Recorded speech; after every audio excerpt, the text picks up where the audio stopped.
Hello, everyone. My name is Brendan Marr. That noise you're hearing is my ventilator. And welcome to Page Turners They Were Not, my Star Wars podcast. Today, I would like to give you 5 people plus one runner-up who I think it would be fun to see direct a Star Wars movie. What I'm about to list is not who I think are the only choices, nor am I going to hold my breath and say, unless they hire these directors, I'm going to be angry. No. And these are merely some ideas of directors who I think it would be fun to see do Star Wars.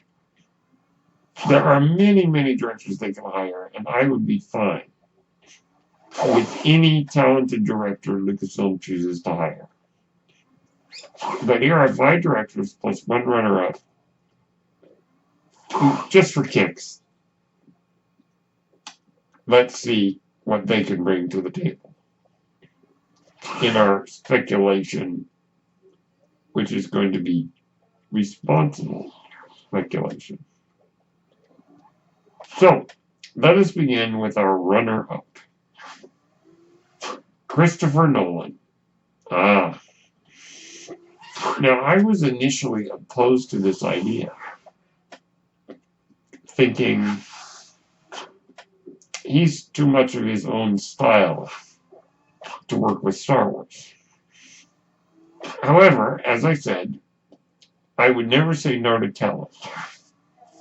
But a friend of mine were having a discussion, and my friend was able to convince me why Nolan would be a good choice.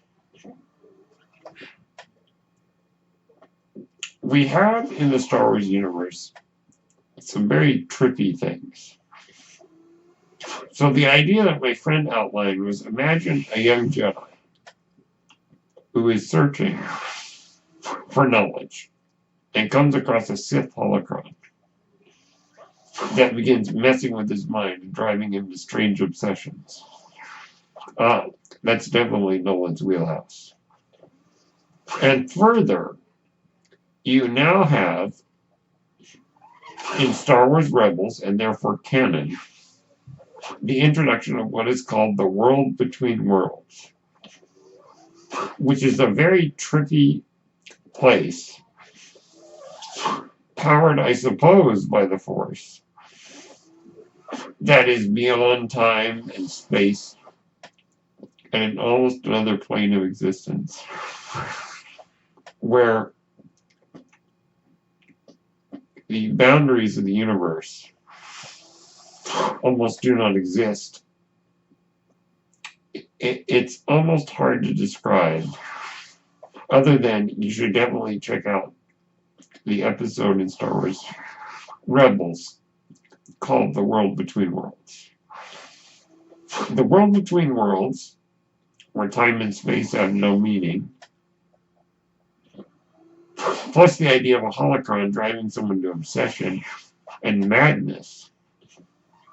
These things are definitely topics that Christopher Nolan can handle. And for that reason, I think he would be a marvelous choice. All right, number 5. Kenneth Branagh. Kenneth Branagh, you may know most famously as the director of Thor, the original Thor. Branagh is an actor and a director who has directed Shakespeare in 5 films and has directed a myriad of films, including Thor, including the recent Disney live-action Cinderella, which I quite enjoyed. He's also directed, I believe, the latest Jack Ryan film, which I have not seen, which came out a couple years ago, which I don't know much about. But he came to prominence with his direction and starring role in Shakespeare's Henry V, his film version, which was released in 1989, in which Kenneth Branagh directed it and starred as Henry. And for his pains, he received an Academy Award nomination for Best Director and an Academy Award nomination for Best Actor. Right out of the gate. That's a good start. And of course, he directed the delightful Much Ado About Nothing in 1993, starring himself. So, he would be, I think, a great choice because he understands both the kind of highbrow pomposity, the more, I think, serious, dramatic elements. Plus, with the movie Thor, we saw he has a wicked sense of humor. Wicked in the sense that it's just so funny, it's wicked. Some of the slapstick, some of the Thor adjusting to our world was very funny and very well done. So I think Branagh has the ability to handle very dramatic Shakespearean almost kind of material, and also have a nice dose of humor thrown in, and Star Wars needs humor. So number 5, Kenneth Branagh. Number 4, Ang Lee. Ang Lee is a great director because of his range. He has directed films as varied as the Taiwanese film The Wedding Planner. The Wedding, I may be drawing a blank on the name of the movie.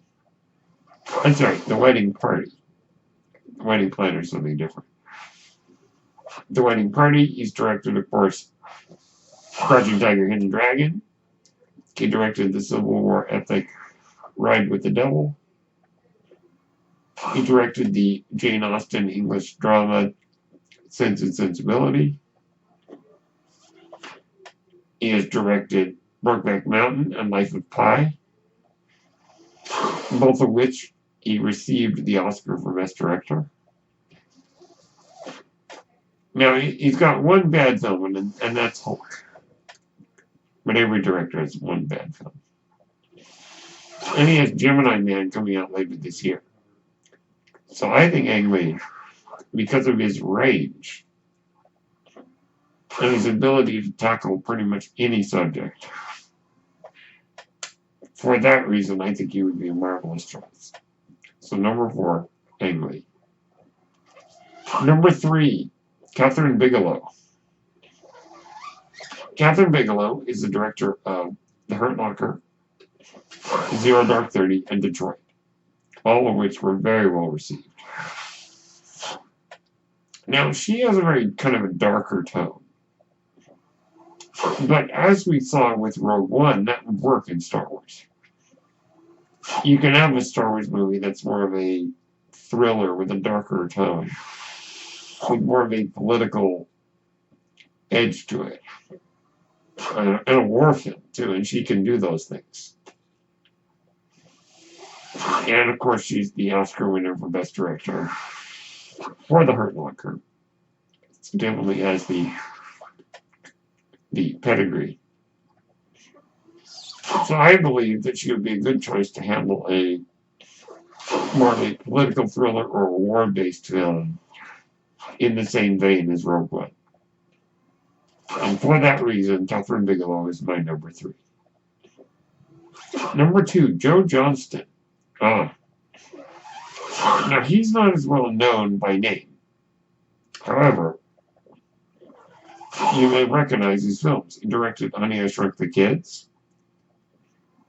He directed one of my most enjoyable movies, The Rocketeer. He has directed Hidalgo with Viggo Mortensen. And, of course, probably most famously, he's directed Captain America, the First Avenger, which has that kind of old-fashioned pulpy feel. If you have not seen The Rocketeer, I cannot recommend it enough. It's in the same vein as Captain America, the First Avenger. An old-fashioned, pulpy Indiana Jones style film. Joe Johnston worked on Star Wars early in his career, working at some of the special effects at ILM, doing concept art and models. So he knows Star Wars in and out. And I think given his style with the very kind of old-fashioned fun, I think he would be a great choice to handle a Star Wars movie. So Joe Johnston, my number 2. Number 1. Now, disclaimer. This will probably never happen. But today we're just having fun. My number 1, Steven Spielberg. If there was a Mount Rushmore of the greatest directors of all time, I believe that they would be Akira Kurosawa, Federico Fellini, Ingmar Bergman, and Steven Spielberg. Now, why do I say Spielberg? Range, just like Ang Lee. Spielberg has range. He has directed almost every kind of film imaginable, mostly to great success. Okay, his one attempt at a comedy didn't quite work out, and that was 1941, which I think, for the record, is the silliest movie I've ever seen. Not the worst movie I've ever seen, the silliest. But as we know, Spielberg has directed everything from a heartwarming E.T. to the rather frightening Jaws. Yes, it's frightening. To the absolutely incredible Schindler's List, which to me is one of the greatest films of all time. To Jurassic Park, one of the most iconic films of all time for sure. The Indiana Jones quadrilogy, darker tone stuff like Munich, war films like Saving Private Ryan. The man has done everything. Now, he is very close with the Star Wars saga because he's close with George Lucas. Now, some might say that doesn't count for much nowadays, but I think Lucasfilm knows that. And considering that Spielberg has made films for Lucasfilm, he is definitely somebody who I'm sure that they have on their minds quite frequently. Now, whether or not he'll ever do it, that remains to be seen. It may be that Spielberg doesn't want to do a Star Wars film, and that's fine. But I think because of his range, because of his 10 Academy Award nominations plus 2 wins, or 2 wins out of those 10, Best Director for Schindler's List and Best Director for Saving Private Ryan, the man has the pedigree, he has the range, and he has an understanding of Star Wars. Now, whether or not you need to be a big fan of Star Wars to make a Star Wars movie, I don't believe that you need to be a big fan of Star Wars, but it certainly doesn't hurt. So, Steven Spielberg, my number 1.